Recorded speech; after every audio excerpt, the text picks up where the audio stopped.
Hi guys, so I thought I would just do another quick voiceover tutorial because they're so much easier and faster and I feel like they just fly by.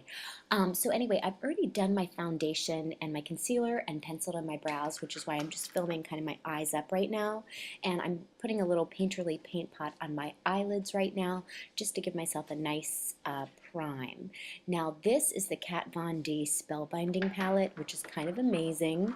It's got an amazing selection of colors and they're really, really good. So I'm just using this light matte. It's kind of like a satin color that I'm putting on the lid. And these colors, the way they're arranged are, if you layer the ones that are next to each other, you can kind of make your own colors because they're like duochrome and they work together really, really nicely.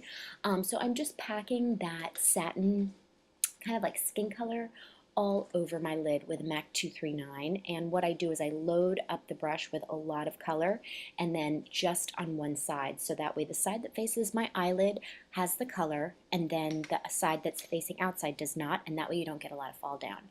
Then what I do is just take a fluffy 224 and buff it in, as you can see.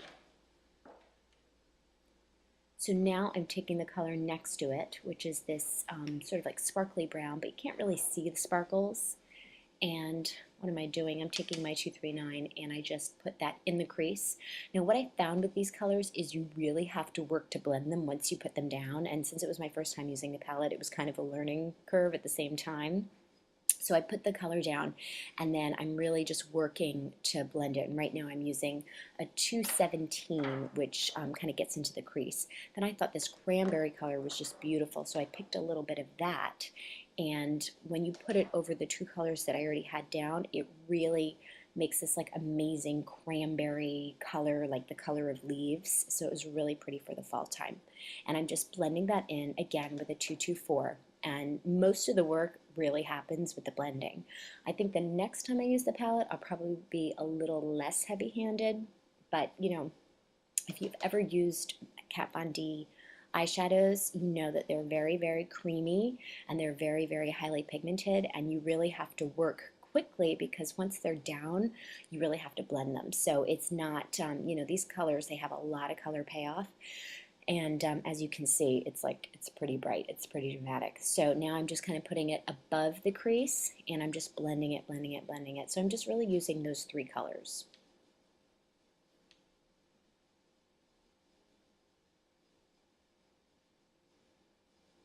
And just blending it a little bit more.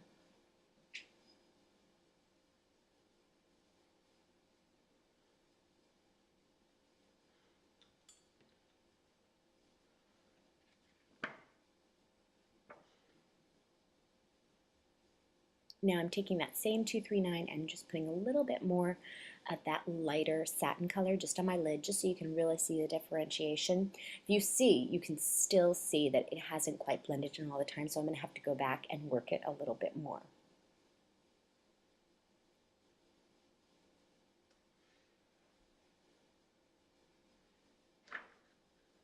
Again, I'm taking the lighter color. This is a really good highlight color, and I'm putting that above where I have the color, just under the brow. Now I'm taking my brown Kat Von D eyeliner that actually came with another set of eyeshadows that I have from her. They're all really amazing eyeshadows. In case you've ever tried them, they're so good. And this Spellbinding palette, I thought it was great if you wanted to try a bunch of colors that you might not get, you know, otherwise. It really gives you a really nice variety. So I'm just tightlining upper and lower and curling the lashes really good, because you're going to need some pretty good lashes for a look like this, you know, to stand out against this color. But as you can see, I pretty much have it blended by now, and I think it's just a great color if you have blue eyes or if you have a little bit of green in your eyes. Like mine are brown, but they have a little bit of green depending on what color is next to them, and I think it really brings that out. So I'm taking a little bit of my Hoola bronzer, looking for my brush right there, and I'm just getting that just kind of in the hollows of my cheeks. I use it a little bit as a contour, but really just to give myself a little color overall. I tend to get pretty pale in the winter, so with, you know, big dark eyes like this, you kind of want a little something to give you some kind of balance. And then I'm taking my Rockateur blush. These are all kind of new things that I got this week, so I was pretty excited about using them, and I'm putting that really high on my cheekbones with that blush. And it doesn't look like much when you look at it in the box, but when you work it into the skin, it's like this beautiful rose gold with a little bit of shimmer, but it's not too much. But it goes really nicely if you put it high on your cheekbones because it kind of adds a little bit of a highlight too. This is a little bit of my Bobbi Brown. I believe it's like Ultimate Party or Extreme Party Mascara.